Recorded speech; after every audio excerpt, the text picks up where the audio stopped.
right, we're in episode 10, tie a bow on it, of Teach Me to Be a Construction Estimator. This is all about you taking your numbers that you've done, you've completed the takeoff, you've cost the job. In other words, you've put together the labor, material, transport, and equipment, and overhead, and whatever else you're putting together. You put together your cost, you put together your number that you want to submit. Now, this is just one way of doing it. You could, of course, build a report in PlanSwift or any number of other takeoff programs and do a custom report and just simply uh, issue that report, print that report, convert it to a PDF, send it to the client. Any way you do that works for you is fine. I am just showing you one way I do it. And if you are making a custom report, some of the things you may want to include. Now, I just use a Word template. I don't remember what template I pulled this from, but if you like the template I used and you want to use that as the base for your template, obviously you'll have to customize it. If you will send me an email, Atlanta Est, that's Atlanta, word like the city, EST, at gmail.com, I will send you this Word template. Like I said, Word provided the template. I modified it.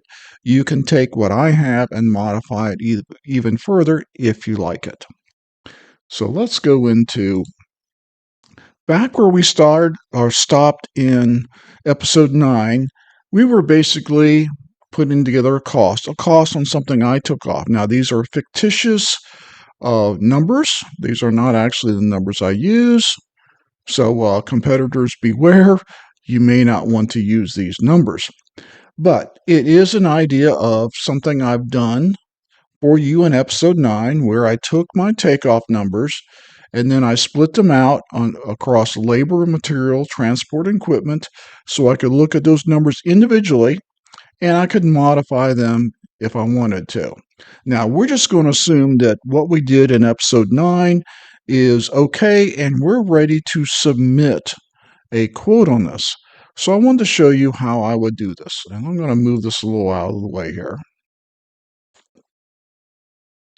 Now, this is this is not the one I use, but it's similar to it. I basically peeled off the things that are proprietary and left you with something that is generic enough that you could add your logo, your information, make it your own if you want to use it. So we've got a place here for a logo. You can put your logo in. The date is an automatic date that Word uses. I like using that. I don't have to worry about what today's date is when I bring up this template and I save the template as a true Microsoft template, a DOT file. And that way, when I bring it up, it always wants to save it as a new document. Now, if you're not familiar with saving a Word file to a Word template, I'm not going to get into that. But once you get your creation done, you don't want to have to go and undo it every time and erase something you did previously. So you're going to want to save it as a Word template, and then you can use it over and over again, and you won't accidentally erase it or damage the template.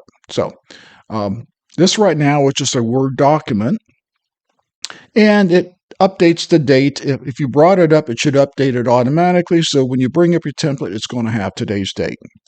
And there's basically check fields here for putting in the project name, project location, the client, to whose attention you're sending it to.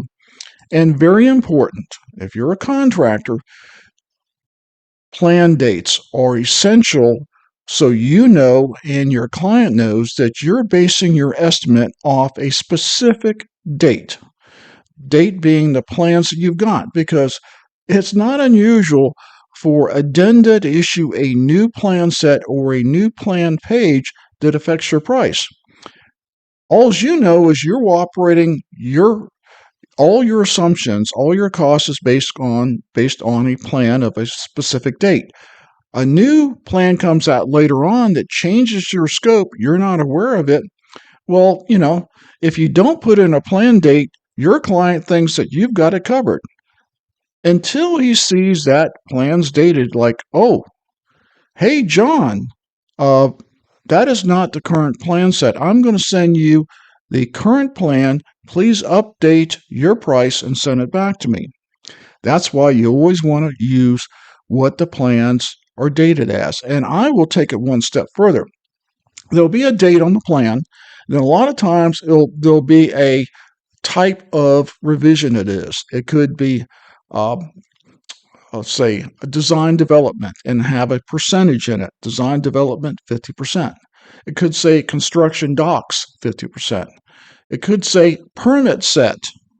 It could say issued for bid. It could say released for construction. All those things are important. You know what version of the plans you operated off. So I'll put the date. And then, for example, if it says released for construction, I'll put the date. Let's say the date is December 10th, 2023. And then I'll put comma released for construction. So I know I worked that off that particular set, and that set had a date.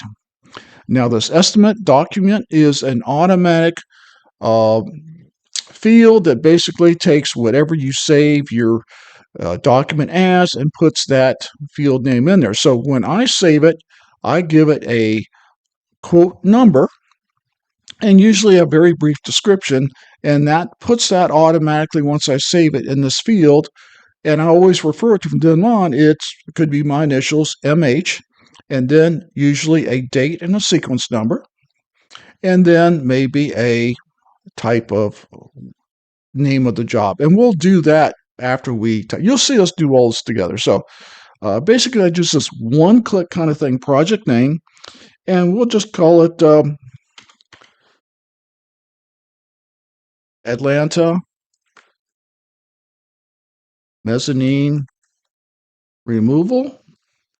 And we can put a project location in here, 1 Peachtree Road. And if you're familiar with Atlanta, there's Peachtree roads everywhere. And then the client, well, it's ABC Construction, and I apologize, ABC Construction, if I'm sure there's one out there. Limited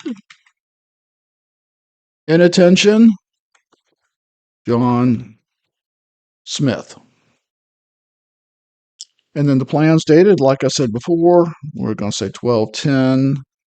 Now, I don't know. The plan I'm working on is a different date, but this is just for showing you. 2023, I'll say issued for bid. I get that a lot. Plan set is issued for bid. The document name is an automatic field. And now it says your company name. So replace that with whatever your company name is. Pleased to quote the following. Now, this is a narrative type quote for a lump sum bid. If you're doing quotes, let's say you're an MEP contractor and you're listing out everything you're providing and putting a price by it, a unit price and an extension, this is not your jam. This is basically for contractors that turn in a lump sum price, and we're giving them a narrative hit of what we're doing, what our scope is, and then we're going to click some check boxes for basically what our inclusion or exclusions are, and then we're probably going to throw in some illustrations to again hit home on what our scope is, what we're doing. Pictures are worth 1,000 words, and sometimes they're clearer, they're more clear than whatever you type in your narrative. Now, I use a simple, basically bullet point type narrative with numbers. So I would come in here, and we can see that under my spreadsheet here that I can still see that I was saw cutting and removing a 6-inch concrete pan decking by hand. So I'll give you an idea, and this is just way it works for me. You'd have to think about how it works for you. So I would say saw. It's hard for me to type and talk at the same time. Saw cut and remove concrete on pan, and obviously I can't type, up to 6 inches. Now, why do I do that? I put it as 6 inches in my takeoff. I have not been to the site. I've not done a GPR. I've not done a core. I don't know the exact depth of the concrete. But in my particular discipline, as long as it's up to 6 inches, my price is good. If it's 5.5 inches, I don't want them coming back saying, oh, well, this is only 5.5 inches. What is my discount? No, I'm giving you a quote for saw cutting and removing up to 6 inches. So always think about how you qualify something that covers you, that benefits you. So saw cut and remove concrete on pan decking up to 6 inches. And then I'll put approximate because none of this stuff is exact. And I have here 1,450 square feet. Right? It's a lump sum, so I'm not going to put a price next to that one item. And then I'll hit my tab for inset. This is where I'm doing some more explanation along with this. I'll say cross, or I should say, I'm sorry, in uh, includes cross cutting for hand removal. So they understand I'm removing this by hand, not with a machine. That's very important. If I was removing a machine, that would also be important because they might come back and say, you can't get a machine in this location. There's no way of getting a machine here. So I'm letting them know, especially if they're comparing my quote against someone else's. The other guy just said he's cutting and remove it. Well, how's he removing it? Oh, he thinks he's bringing in a skid steer or bringing in a forklift. No, there's no way to bring in. This is already on an elevated deck. You can't bring anything in like that. So I'm letting them know I'm qualifying. I'm including the cross cutting for hand removal. And then I'll say, because I am talking about cross cutting, and if you know saw cutting, basically saw cutting has two uh, qualifiers as far as overcuts go. Uh, no overcuts or overcuts allowed. I won't get into all that, but basically on an elevated slab, you usually are not overcutting past the corners. So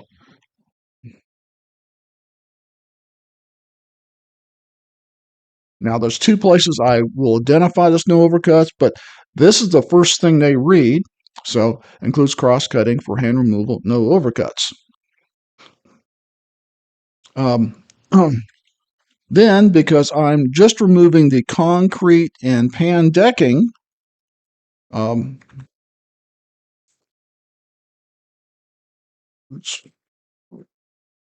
removal of decking,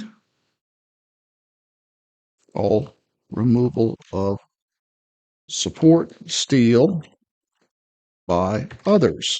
Now, concrete and pan decking usually sits on steel joists or steel beams, and that usually is reworked by a steel contractor who will cut it and basically bring in new steel, modify the opening for whatever they're using this opening for. So in this case, it could very likely be this one's the mezzanine you're taking out, but if you were cutting a stair opening in, you would take the concrete and pan out. And because that steel underneath it is structural in nature, you don't want to mess with that until the steel guys come in and they rework their steel to transfer the load, however it needs to be transferred, and then they have an opening that they can bring a new staircase in. So if this was typical concrete that had concrete beams and possibly columns, then I would be qualifying that I'm taking that as well. But in this case, I am leaving the steel for others. So what else could I put here? Um,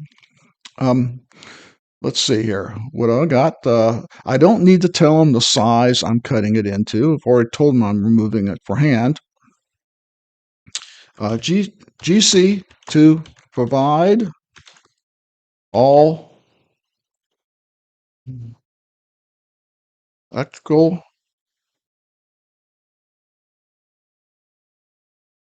and I should be more specific. GC provide all electrical connections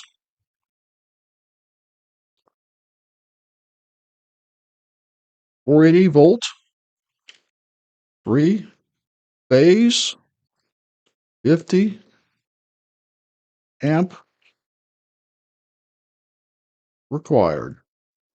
So now I've told him that he's to provide this electrical connection, and that this is the rating of the power we will need: a 480 volt, 3 phase, 50 amp. We will provide pigtail connector to electrician. Now, I won't bother explaining what that is. That's just something we provide so the electrician can hook up our 480 and we can hook up our saws. So we had a little mishap there. We're back. All right. So what else do we want to do? We want to we do have a checkbox about, or I think we have a checkbox about our dumpsters on this one. I'm not sure if I do. Yeah, we do. But I might still say, um, all right, what else do we need to say? Basically, we're going to not, no, we're actually, it says third party dumpster. We're actually going to supply the dumpsters. So we're going to say includes dumpsters up to 5 each.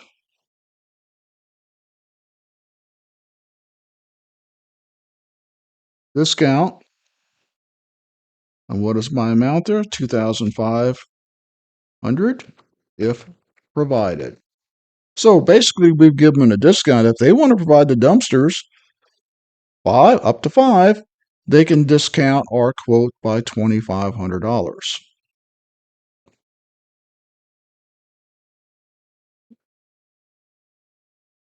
Last but not least,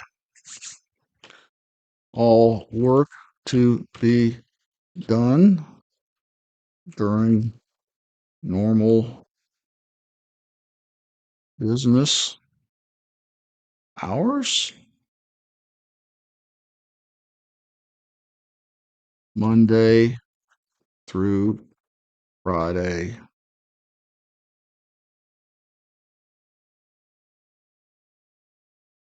Any weekend or or night work at additional expense. Now, you can definitely have a checkbox down there, but anytime I'm wanting to emphasize something, I'm always typing it in the narrative, even though I've got a checkbox down there as a default. Now, I don't always have to type it, but based on the job, if I think that this could possibly be night work, I want them to read that I'm quoting this as day work. Now, I could offer them, in addition, if they wanted to do it at night, and I could simply say, uh, any weekend or night work will be at a 20% premium. Always try to predict what things they may want you to do that is not in your scope or you think your competitor isn't bidding. And that's very important. You want to try to bid what your competitor is bidding. You don't want your bid to be something entirely different on the money wise. It's fine if you offer things that your competitor doesn't do, like, and we're going to type that now, if we, and I'd put the company name, your company name, are to provide GPR scanning to mark and locate conduit, add $1,500 or whatever it is. Now, you've got an add to that, but it's not in your base bid. Let's say your competitor doesn't offer GPR. You've added that and said you've included it. You didn't tell them how much it was, so you've automatically made your proposal less competitive. So you try to match what you think your competitor is going to do in scope, and then anything that you're adding or subtracting, make sure you put in there as an add or deduct So that GC, when it goes to match up your quote against another quote, can get apples to apples, and it's not apples to oranges. So this is a very, like I said, it's a very easy, because it's just a Word file. I can take out the extra, and now I'll go down here, and what's my amount? Now, I could go 42064. That looks very precise. A lot of times I will round up, but not like, I won't round it up to $50,000 or $45,000. I may simply round it up to 42.5. And we're going to do this now. Now, these check boxes is something you can do in Word, and it's very simple. You create it. It's a table with these boxes, and if you get this one, you can simply copy any of these, make more of them, and of course you can change whatever the labels are inside them. It's simply a table with check boxes. Something very you should be able to do in Word. You can make it up yourself, or you can simply copy what I've done and change what I have. So these check boxes I'm always looking at, these are kind of like the boilerplate stuff. These are things I always want them to consider that I've included or not included. And that's why it says any box not checked is excluded. So rather than have a long list of things I always have to type every time, I just check a box on or off. So all demolition in the way of new construction. That's what I'm doing. So that's checked. Providing dumpsters. I checked that, but you remember up here, I gave them a discount if they wanted to eliminate that. All surveying, benchmarks to be provided. I have not checked that. I'm not doing the survey. I'm not doing the layout. All utility locating and non-destructive testing. Well, if I was outside, that might be applicable. It's not applicable here, so it's checked off. All stress testing of concrete and other core breaks. I'm not pouring any concrete on this particular one, but for example, for you, if that's something that they make you do sometimes and you absolutely don't do it, you think it's a responsibility of the GC, then have something for that. And basically, so they understand that you're not including any core breaks, any testing of cores for concrete. All soil compaction testing. If you're pouring concrete, are you doing that 95% proctor testing you see on a lot of jobs? It basically says that, yeah, you've compacted the soil before anything else goes on top of it. No, you're not doing that testing. That's someone else's. If you do that testing, you've got that marked in there. And then, once again, that's a signal to that GC that you're providing something that maybe your competitor is not, because you've got that box checked. Dedicated daily supervision, you're saying you're going to provide a foreman or superintendent, and work during normal business hours. We kind of said that up there, but we're re-emphasizing it here. This is not weekend or night work. Single mobilization, what is that about? You're bringing out equipment and dumpsters for this type of work. You may be bringing out other kinds of equipment. Well, there's a mobilization cost with that. If you're renting the equipment, there's a delivery cost and a cost to pick it back up. If they tell you to come back in 2 weeks, well, you need to call off that rental. So that's a pickup, that's a charge. And then when it comes back, that's another charge. So by telling them you got a single mobilization, you're saying you're coming and doing the work till it's done and then packing up and leaving. If it's additional mobilizations, you can set for an amount that actually would include whatever that additional mob is to bring back that equipment, to bring back those dumpsters. Who knows what that cost is. So you can set that as, let's say it would cost $1,200. And you put that in your template. Well, you could change that anytime you want to. If there is additional mobilizations, you could say, well, I could say up here, I could say 2 additional mobilizations at $1,200. I check this box on and check that box off. Now I've got 2 mobs at $1,200. Or however you want to satisfy that. I just basically leave that unchecked mostly, and then I have an amount, and if they come back and say, I need you off the job for a little while, or you're not going to be working here for a month now, well, I got to pick up the equipment. So I remind them in my quote, you're going to owe me another $1,200 in a change order when I come back. General exclusions. This is your boilerplate stuff that mostly goes unchanged. Now, you can go and type in anything you want to, but this is an area that mostly you would use over and over again and doesn't change much. And if anything, sometimes it doesn't apply, and you just go over here and you go delete and take it out. So anything you normally would exclude, this is the place you'll put it in.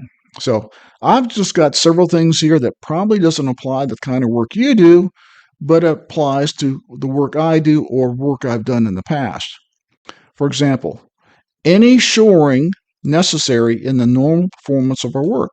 I want to tell them I'm not including shoring.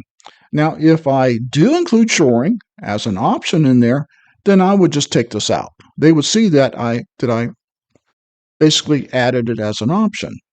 So these are the normal things that I would normally exclude. So your general exclusions should be those normal boilerplate items. That doesn't change much. Special notes. Now, special notes is a place for you to type more narrative in of what you're including, what you want to actually, the last thing they read before they see your illustrations is what things are you specifically talking about in special notes? It's like special conditions in a contract. Special notes basically says, oh, we know that there is subsurface foundations in here that we can't account for and as such are not quoting. I mean, it could be anything you need to. It is a narrative, it's a paragraph. Uh, you do with it what you want to. Now, for me, I said it's not responsible for providing GPR scanning or X ray testing to locate and mark post tension systems in concrete. Obviously, I have an extra space in there. In my particular case, where it says your company name, YCN, is not responsible for providing GPR testing or X raying, I'm basically saying if there's post tension systems, you need to locate that and mark that for us so we avoid them. Because post tension systems can be very dangerous if you cut them by accident. People can get hurt, people can get killed, you can do permanent damage to a structure. We also say that basically all electrical in or directly under concrete slabs have been located and disconnected prior to a start. Now, if we're offering GPR, then we're taking that responsibility. I could just take this portion of it out or not use it. And then, very again, kind of a boilerplate thing, any changes to our scope after the date of this proposal will be considered extra work and requested through a change order for appropriate compensation. Basically saying, we're not going to send you an invoice, we're going to send you a change order to the contract. Now, if you're not dealing with contracts, then that's kind of like doesn't apply. You're just going to send them a either a notification you've got extra work, or you're just going to send them an invoice and give the guy a call and say, hey, Mr. Superintendent, we found all these extra things we had to do. We're sending you an invoice for the extra work. He can tell you then whether he likes that or not. And then the last thing they want to see, or last thing I believe you should show them, is an illustration of your work. And this is really easy. We're going to go back to our plan Swift, and this is basically my takeoff. Now, the level of detail I show them is up to me, and that is up to you. For example, if I don't want to show them, this isn't actually a cut plan. It's just a representation mathematically that plan Swift does for my amount of cutting. So if I don't want to show that, then I can just leave it like that. So what we have left here is an illustration of what we're doing. This is the work I took off. This is that 1,450 square feet within a foot or two of each other. Remember, I kind of round up those quantities to be more of a whole number than some abstract number. So how do I show them this is my takeoff? Well, that's very simple. In Windows, now I'm using Windows 11, and this will be a little bit out of your screen. You may not see it. You have something very likely called a snipping tool. Go into Windows and find your snipping tool. I usually will drag it into the bottom. I'll make an icon as a quick start in the bottom of the screen. And when I click on it, I'll get the snipping tool come up. And I usually will try to take it out of the way a little bit. And I'll say new. And then I'll see the screen will kind of go dark there. And it'll allow me to basically highlight an area. And sometimes I'll highlight the name too, so they know exactly what page this is identified with. It saves it to the clipboard. And once it saves it to the clipboard, I can go back into my Word file here, and I'll put in here, I'll label what sheet it's from. This is from sheet SSK1. And then I'll do a Control V, which is simply a paste. Now, you can manage the size of this. I want it as large as possible. But it's just not quite fitting on there. So I may have to come in a little bit and just narrow it down a little bit till it moves to the next page. And there you go. Now, if I wanted that to be bigger, then I would just come here and do a Control Enter, let it go to a new page, and then spread it out as big as I could. A lot of times I'll do that. I'll just let it go to a new page. I don't care that there's a blank area here. They'll see that underneath there. So it's up to you how you show it, how big you show it. Now for me, that's clear enough. This shows them I'm taking out that mezzanine. These areas back here is new areas. It's not in the work. Only these areas here in blue is my scope. Now, basically, all I have to do is save it. I'll say save as, and I've got, I'm going to say that this is MH, and I'm going to use today's date, 0323-1.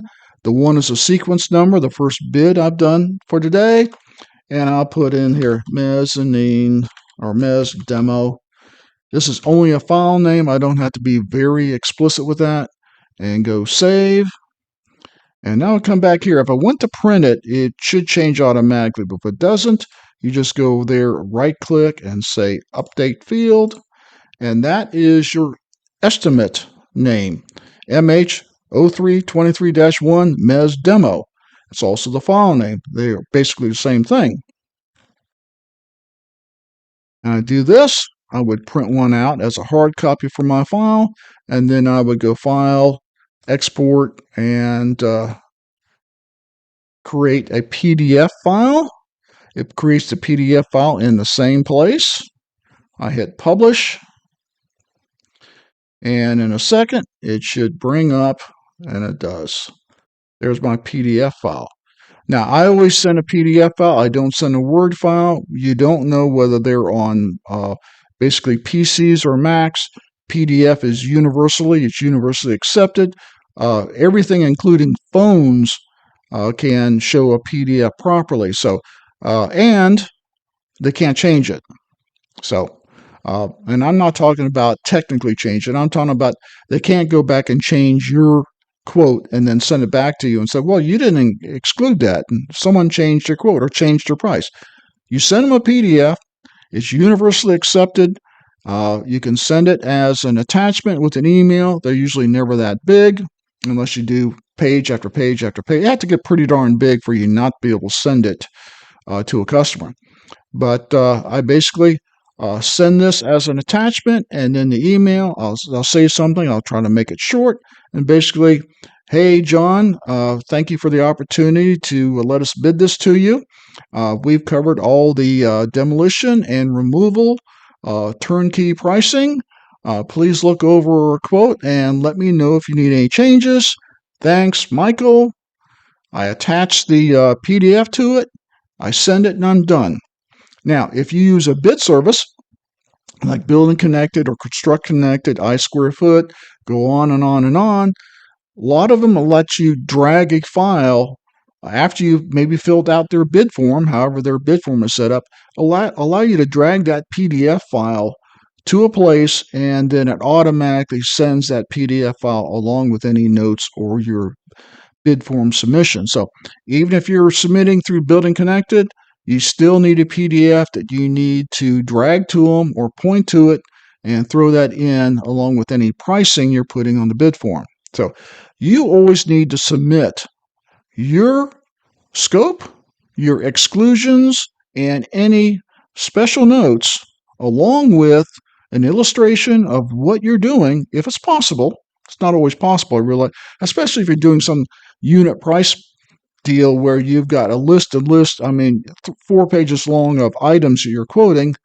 That's not the kind of thing we're talking about. We're talking about lump sum work where you're giving one price and they need to be very clear.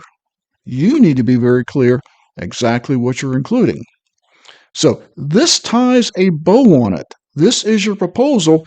This is what gets you to the next level of an award, or at least maybe that next step in getting to an award.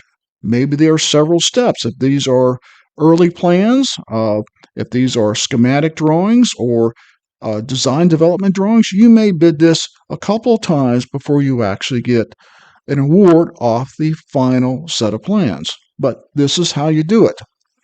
You take it off, you price it, you quote it, you wait for a call. So we hope you've enjoyed this series. I've enjoyed teaching it, and we'll have another series in the future. I don't have any dates for that now, but we're going to be doing more specific estimating training, especially how it relates to PlanSwift and Excel. So look forward to that. We'll put an announcement on the channel when that's coming out. But for now, go back, watch, rewatch us until it makes sense to you. If you've got any questions, please leave it in the comments. Thanks for stopping by. Thanks for being a subscriber of the channel. If you're not, please hit that subscribe button. So, good luck in your goal to be a construction estimator. See you next time.